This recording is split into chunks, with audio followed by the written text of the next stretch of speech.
And then the third point was we have to overcome groups that have vested interest in keeping rules. There's a lot of these.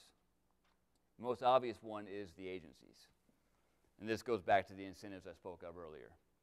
Agencies have little to no incentive, both at the top level and the employees of the agencies, to get rid of regulations. If they do so, maybe they see their budget shrink. Maybe they see the number of employees they have go down. Agencies, people who control agencies, may not like that outcome, and so have very little incentive to go back and get rid of rules. But there's also the incumbent businesses. This also relates back to what I said earlier. Businesses like to keep regulations that they're already in compliance with because that prevents competition. That's another vested interest. That's another group that's going to fight to maintain rules, or at least not fight to get rid of them when faced with positive retrospective review.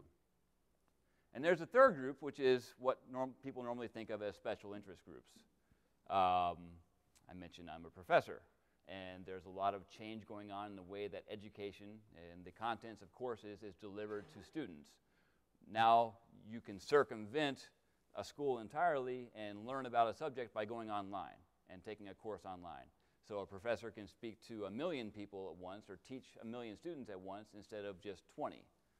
Now I have a vested interest in maybe not letting that change and maybe trying to maintain rules, if there are any, that require face-to-face instruction, maybe to get some certain license or some certain degree, because that means there's more jobs for me, more availability, more demand for my services.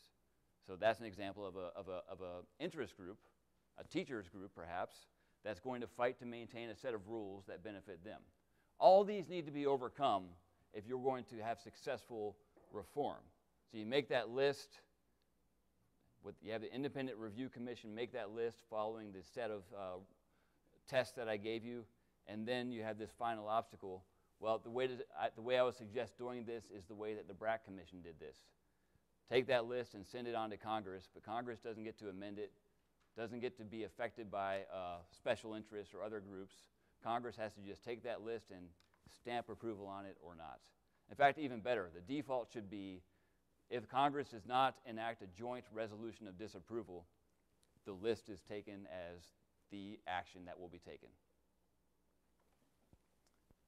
That's following the BRAC model.